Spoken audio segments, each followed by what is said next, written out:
All right, let's dive right into this explainer.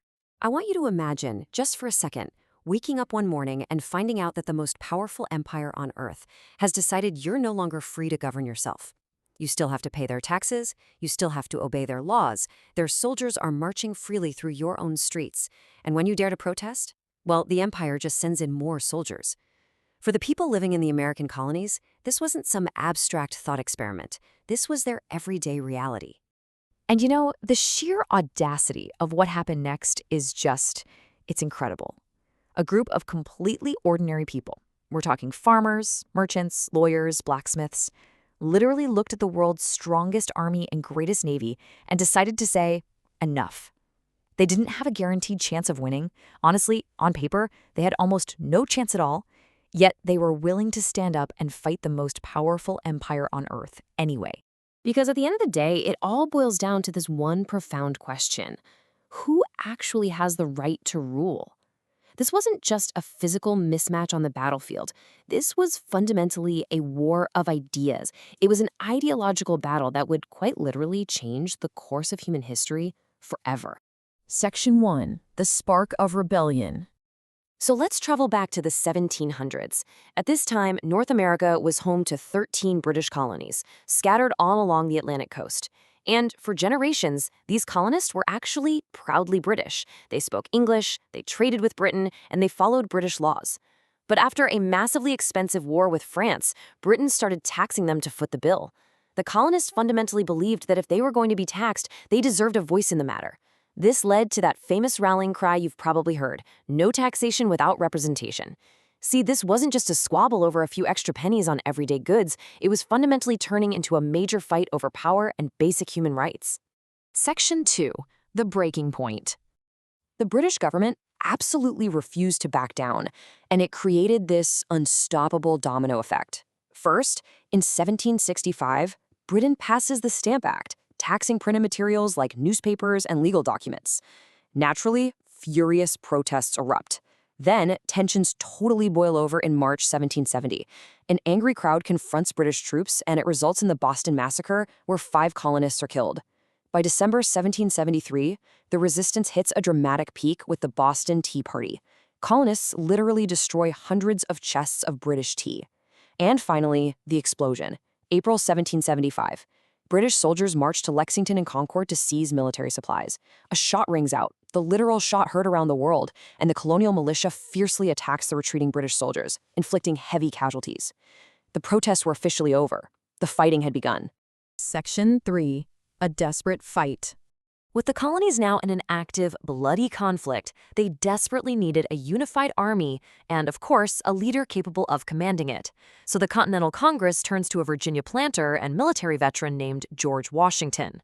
And he inherits a frankly terrifying reality.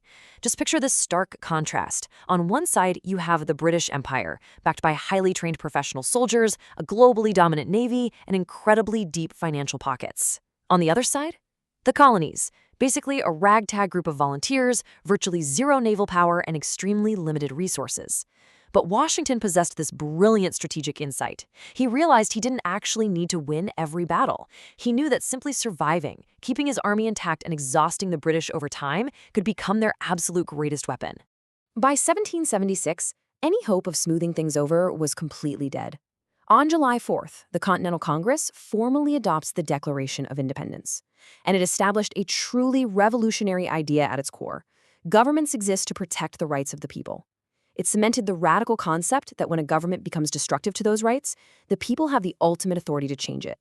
But, as we all know, declaring independence on a piece of paper is a whole different ballgame from actually winning it on the battlefield. Section 4. The Turning Tide. Now, we really have to acknowledge that the early days of this war were incredibly dark for the Americans. They suffered terrible defeats, including losing New York. Washington's soldiers were freezing, they were exhausted, and they severely lacked food and proper clothing. It honestly looked like the whole revolution was on the brink of total collapse. But that sheer desperation set the stage for a dramatic shift in momentum. Let's walk through the strategic dominoes to see exactly how they pulled this off. Step 1. Christmas night, 1776. Washington makes a desperate, freezing crossing of the Delaware River and wins a shocking victory at Trenton. It wasn't a massive battle, but psychologically, it was a total game changer.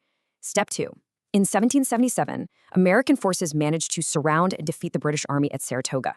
Step 3, that specific victory at Saratoga proves to the world that the Americans actually have a fighting chance, successfully securing a vital alliance with Britain's old rival, France. Suddenly, the Americans have French money, French weapons, and a French navy. And finally, step 4. By October 1781, American and French forces trap British General Cornwallis by land and sea at Yorktown. They force his surrender, effectively breaking the British will to keep fighting. And the whole shebang culminates in 1783. This was the year the Treaty of Paris formally ended the war.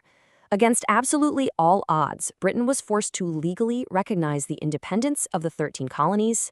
They were now officially the United States of America. Section 5. An incomplete experiment. The American Revolution proved that a nation could actually be built around principles and ideas, rather than just inheriting a royal family. It proved that massive, entrenched governments could be successfully challenged. But, as we analyze the history impartially, we also have to recognize that this new nation was far from a perfect creation.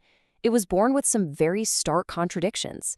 For instance, the new nation boldly spoke about liberty, yet the institution of slavery continued. It spoke passionately about equality, while women were largely excluded from political rights, and Native American nations faced immense ongoing pressure as the United States began to expand its borders. The revolution absolutely changed the world, but its grand promise of freedom remained deeply incomplete. It grounded the history of this new nation in an ongoing, complex struggle to actually live up to its own founding ideals. Which brings us to our final thought. The American Revolution wasn't the story of a flawless utopia created overnight. It was the messy, bold, and incredibly difficult beginning of a centuries-long experiment. A simple dispute over taxes birthed a nation that would alter global history forever. And as we wrap up, I want to leave you with a rather provocative question to chew on. If ordinary farmers and blacksmiths could look at the greatest empire on Earth and decide that the future should be created, not inherited, what future are you leaving to simply be inherited, and what are you going to create? Thank you for exploring this explainer with me today. Keep questioning and keep learning.